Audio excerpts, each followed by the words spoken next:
जय माता रानी, जय दुर्गे दरबार। आज मैं एक अद्भुत विषय को लेकर के आप लोगों के समक्ष उपस्थित हुआ हूँ। आप सभी लोग सावन के इस पावन महीने पर शिव भक्ति कर रहे होंगे और भगवान भोलेनाथ जी की कृपा आपके ऊपर में बरस रही होगी। आज हम बात करेंगे कि भगवान शिव शंकर पर चढ़ाए क्या जाते हैं, कौन सा पत्र पुष्प उनको प्रिय है, उन पर चढ़ता है। ये शास्त्रोक्त बात हम करेंगे।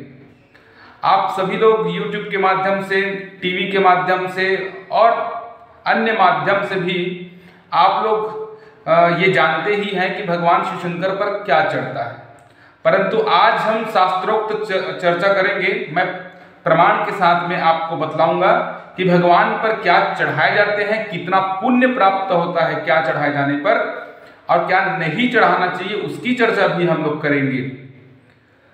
आप लोग जानते हैं बेल पत्ता चढ़ाने का महत्व कितना है, पर आप लोग ये जानते हैं कि बेल पत्ता से भी अधिक महत्व कोई और चीज है जिसको चढ़ाने पर भगवान शिव शंकर और ज्यादा ही पुण्य देते हैं और ज्यादा ही फल प्राप्त होता है। ये हमारे पुराणों में और संहिताओं में लिखा हुआ है। चलिए, आपके स्क्रीन पर भगवान शिव शंकर पर चढ़ाए जाने वाले पत्र पुष्प ये स्क्रीन पर आ गया है। आप ध्यान से इसको देखिए। इसमें लिखा है, देखिए, भगवान शंकर पर फूल चढ़ाने का बहुत अधिक महत्व है। बतलाया जाता है कि तपःशील सर्वगुण संपन्न वेद में निष्णात किसी ब्राह्मण को 100 सुवर्ण दान करने पर जो फल प्राप्त होता है वह भगवान शंकर पर 100 फूल चढ़ा देने से प्राप्त हो जाता है। कौन कौन से पत्र पुष्प शिव जी के लिए विहित है और कौन कौन से निषिद्ध, इनकी जानकारी अपेक्षित है। अपेक्षित है मतलब ये आपको जानना ही चाहिए। और क्यों जानना चाहिए? क्योंकि आप भक्त हैं।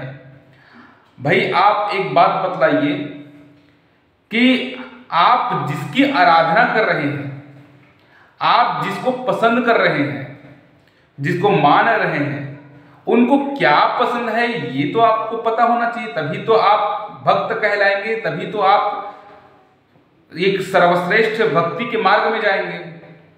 और आप अगर मनमानी करेंगे, आप अपने मन से अरे भगवान को तो कुछ भी प्रिय है, चढ़ा सकते, सभी उनका है, ये बात सही है, सब ही उनके हैं। चराचर जगत में चींटी से लेकर के हाथी तक जितने भी चीज है, जिसको आप खराब भी समझते हो, जिसको अच्छा भी समझते हो, वो भी भगवान शिव शंकर के ही है, वो भगवान को प्रिय है। परंतु हम नियम में बंधे हुए हैं, हम मनुष्य योनि में हैं, हमको नियम पता होना चाहिए, हम मर्यादा भंग नहीं कर सकते। और भगवान को तो सब प्रिय है। ये तो वही वाली बात हो गई कि माता पिता तो सहते ही हैं बच्चों के जितने भी चीजें हैं उनको, तो हम माता पिता के साथ में कुछ भी कर सकते हैं, उनको भोजन दे या ना दे ये भी चलेगा। उनको अगर मान लो अगर कोई सब्जी पसंद हो या कोई मिठाई पसंद हो और आप मनमानी, अरे हमको जो पसंद है हम तो कुछ भी दे देंगे, वो खा लेंगे, वो तो खाते ही हैं, अगर ऐसे करेंगे तो आपके माता पिता को अच्छा लगेगा? नहीं लगेगा। आपका कर्तव्य क्या है ये आपको अच्छे से पता होना चाहिए। अपना तो 10 स्वर्ण दान, 10 सोने का दान जो आप करेंगे उसके बराबर में एक आंख के फूल को चढ़ाने से मिल जाता है। अब आंख का फूल कैसे होता है कई लोगों को पता भी नहीं होता। भगवान शिव शंकर पर ये चढ़ाए जाते हैं। मैं आपको दिखा भी देता हूं आंख के फूल कैसे होते हैं, वो दिखाना। आंख का फूल कैसे होता है मैं आपको दिखा देता हूं। ये भगवान शिव शंकर पर चढ़ाए जाने वाले फूल है। ये इस प्रकार से होता है, देखिए, ये इस प्रकार से होता है, ये आप देखे ही होंगे, ठीक। इसको आंख का फूल कहते हैं। ये आंख के फूल को चढ़ाने से 100 सुवर्ण का दान मिल जाता है। रोज आंख का फूल चढ़ाइए, स्वर्ण का दान आपको मिलता जाएगा। उसके बाद में 1000 आंख का फूल जो चढ़ाते हैं वो एक कनेर के पुष्प को चढ़ाने से प्राप्त हो जाता है। भगवान शिव शंकर पर ऐसा जो कनेर का पुष्प है, देखिए कनेर का भी बहुत सारा प्रकार है, पीला कनेर है, सफेद कनेर है, लाल कनेर है। तो ये कनेर के पुष्प को चढ़ाने से वो 1000 आंख के फूल को चढ़ाने का महत्व बतलाया गया है। अब 1000 कनेर के पुष्प को जितना आप चढ़ाते हैं उससे अधिक महत्व एक बेल पत्ता चढ़ाने का बतलाया गया है। और 1000 बिल्व पत्रों की अपेक्षा गुमा का फूल, जिसको द्रोण पुष्प भी कहते हैं, और 1000 गुमा के फूल को चढ़ाने का जो चढ़ाने का फल मिलेगा वो एक चिचड़ा का है, अपमार्ग जिसको कहते हैं। और 1000 अपमार्ग को जो चढ़ाते हैं उसमें एक पुष्प को अगर आप चढ़ा देंगे, कुसा आप लोग जानते हैं, कुश के पुष्प को चढ़ा देंगे उतने में फल मिलता है। और 1000 कुश के पुष्पों से अधिक फल मिलता है एक समीप पत्र चढ़ा देने से।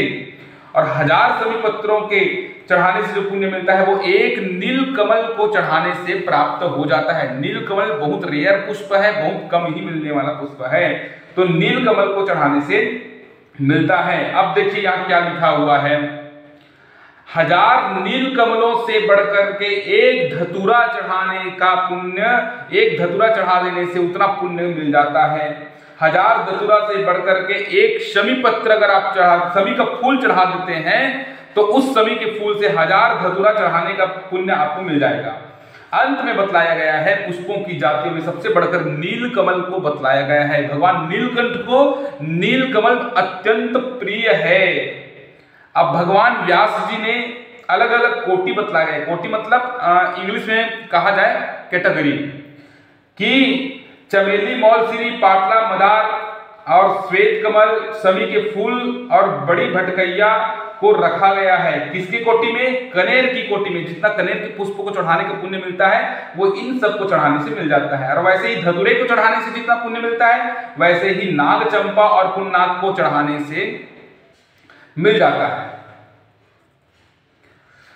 तो फिर हम देखते हैं शास्त्रों में भगवान शंकर पूजा में मौलसिरी फूलों को अधिक महत्व दिया गया है। और अब भविष्य पुराण की चर्चा करते हैं। भविष्य पुराण में क्या कहा गया? भविष्य पुराण में भगवान शंकर पर चढ़ाए जाने वाले फूलों का नाम गिनाए गए हैं, आप देख लीजिए जल्दी जल्दी।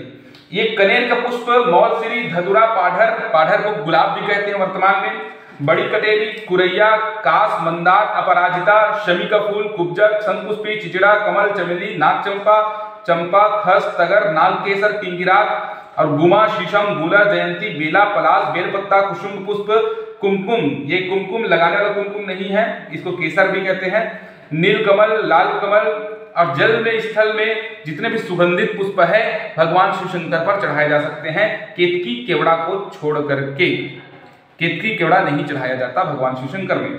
ये हो गए भगवान शिव शंकर में चढ़ाए जाने वाले पत्र पुष्प। अब हम बात करेंगे शिवार्चन में निषिद्ध पत्र पुष्प। जब हमको ये पता है कि क्या चढ़ाया जाता है तो क्या नहीं चढ़ाया जाता ये भी पता होना चाहिए। जितने भी मतलब पुराने तत्वदर्शी हुए हैं, जितने भी संत महात्मा हुए हैं, वे लोग अच्छे से सबको ज्ञान दिए हैं, परंतु लोग क्या करते हैं, वो जो चढ़ाए जाने वाला है उसको याद रख लेते हैं और क्या नहीं करना है उसको याद नहीं रखते। वेद में दो चीजें हैं, आपको जानना चाहिए और क्या नहीं जानना चाहिए, मतलब नहीं करना चाहिए, करना चाहिए और नहीं करना चाहिए, ये दोनों चीजें आपको पता होनी चाहिए। नहीं क्या करना चाहिए, क्या नहीं चढ़ाना चाहिए, विधि और निषेध जिसको कहते हैं, विधि भी पता होना चाहिए और निषेध भी पता होना चाहिए, क्या नहीं करना चाहिए इसको भी जानना चाहिए। निषेध देख लीजिए, क्या नहीं चढ़ाना चाहिए भगवान को, कदम, सारहीन फूल, कुटुमर, केवड़ा, शिरीष, तिंतणी, बकुल जिसको मौलसिरी भी कहते हैं। अब आप कहेंगे मौलसिरी उधर चढ़ाने में भी है इधर नहीं चढ़ाने में भी है, तो ये उसी प्रकार से है, इसको कुछ विशेष कार्य के तहत ही, किस विशेष कार्य में ही चढ़ाया जाता है। जैसे कि हल्दी को हमेशा नहीं चढ़ाते भगवान शिव शंकर पर, वैसे ही तो मौलसिरी नहीं चढ़ाना चाहिए। कोष्ठ, कैथ, गाजर, बहेड़ा, कपास, गंभारी, पत्रकंटक, सेमल, अनार, धव, केतकी, वसंत ऋतु में खिलने वाले कंद विशेष, कंद, जूही, मदंती, शिरीष, सर्ज और दोपहरिया के फूल भगवान शिव शंकर पर नहीं चढ़ाने चाहिए। ऐसा किसमें दिया है? वीर उत्तरोदय में दिया गया है, आप इसमें श्लोक के साथ में स्क्रीन पर देख पा रहे हैं।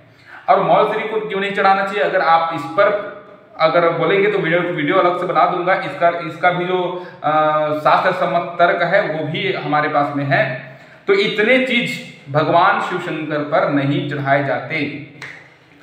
तो ये आज हमने बात किया भगवान शिव शंकर पर चढ़ाए जाने वाले पत्र पुष्प और नहीं चढ़ाए जाने वाले पत्र पुष्पों के बारे में। ऐसे ही भगवती में क्या चढ़ना चाहिए क्या नहीं चढ़ना चाहिए वो भी वीडियो बनाएंगे। गणपति जी में क्या चढ़ना चाहिए क्या नहीं चढ़ना चाहिए, भगवान विष्णु पर क्या चढ़ना चाहिए क्या नहीं चढ़ना चाहिए, इसका वीडियो भी हम बना देंगे।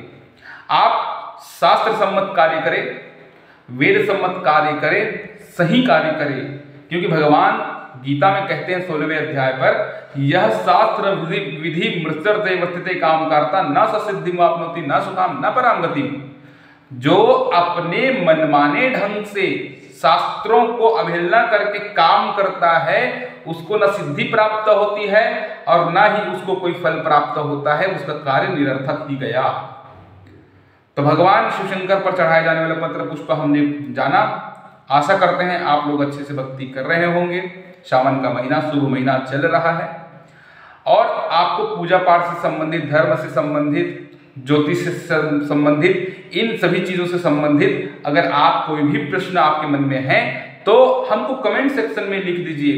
हम यथा ज्ञान से, क्योंकि ज्ञान तो कभी किसी का पूरा हो ही नहीं सकता, कहते हैं ना मति अनुसार राम गुण गावा। जितने मति में है, जितने कृपा है, माता रानी की जितना कृपा हुई, भगवान की जो कृपा हुई, उतने उसके क्षमता के अनुसार हम बता सकते हैं। और नहीं जानेंगे उसको खोज करके बतलाएंगे, और नहीं मिला हमको तो हम गुरुओं से पूछ करके बतलाएंगे। तो ऐसे करके आपको सही जानकारी हम देंगे। तो अभी तक के लिए बस इतना ही। जय माता रानी, जय दुर्गे दरबार।